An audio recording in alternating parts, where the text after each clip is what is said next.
Welcome back, everyone.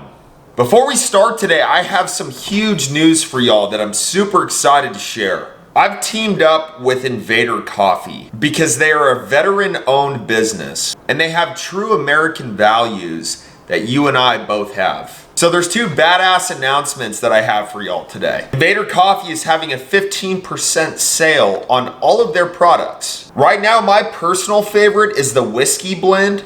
I gotta tell you, when you walk into the Invader compound, it smells like this stuff, and it is the best smell you will ever smell. And it is the best tasting coffee out there, period. And that brings me to my other point.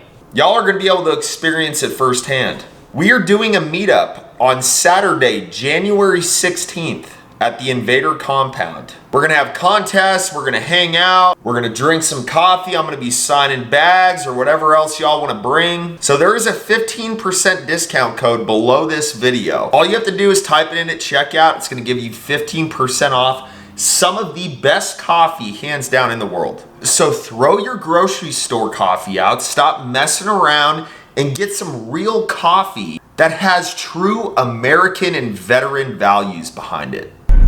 If what happened in DC yesterday wasn't a blow to morale, I don't know what could be, but I'm keeping my head up and you need to too. There was a lot of crap that went down in DC. Okay, so for those of you who don't know, yesterday there was a huge rally in DC to basically protest the results of this whole thing. And pretty much every person who filled in that dot for Trump is feeling like they just got bent over by a stallion right now.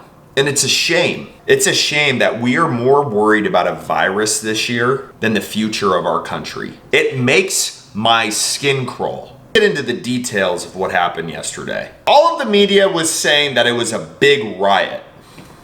You know, that's really funny because do you remember when there was actual riots like in Kenosha and they called it mostly peaceful? Where's our benefit of the doubt?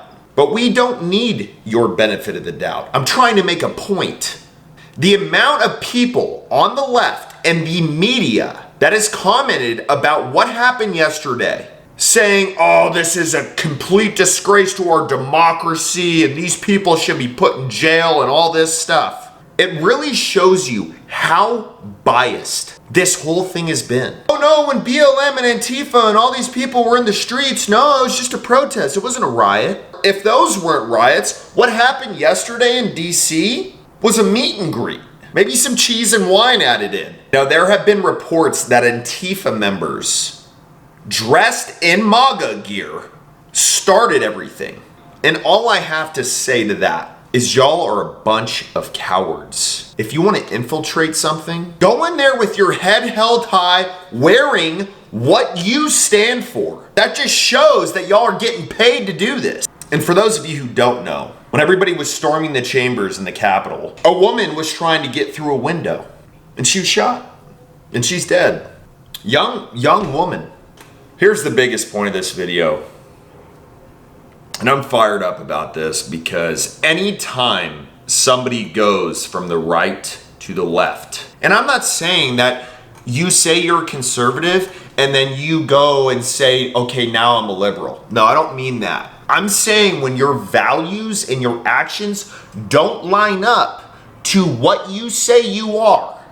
And that was Mike Pence yesterday, the Vice President of the United States. So for those of you who don't know, Mike Pence does have the power to decide whether he wants to approve the Electoral College votes or take them back to the state. And yesterday he unfollows Trump on Twitter. But let's take unfollowing somebody on a social media account down to the very lowest level you can take it in terms of the psychological aspect of it. When you unfollow someone, that means that you do not align yourself with their values anymore, or you do not like what they're doing or what you are seeing.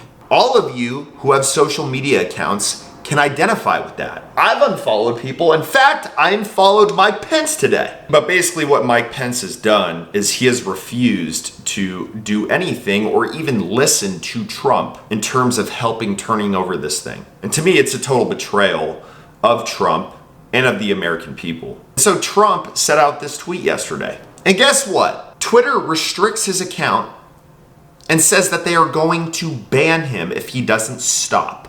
How yesterday went in DC is a perfect picture of how it is going to be if Biden gets into office. It's a small glimpse, but that's how it's gonna be. So like I've said in past videos, we as American patriots, or whatever you call yourself, if you're a true American, we stick together, we have each other's backs, and we do not go back on our values like Mike Pence did. 2020 sucks.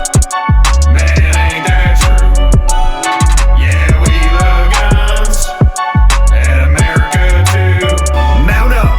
Poppin' Texas hogs in the chopper, load 'em up. Sun down here, got one option when it's tough. Cowboy up, jack trucks, big bucks. Yeah, we cooking up.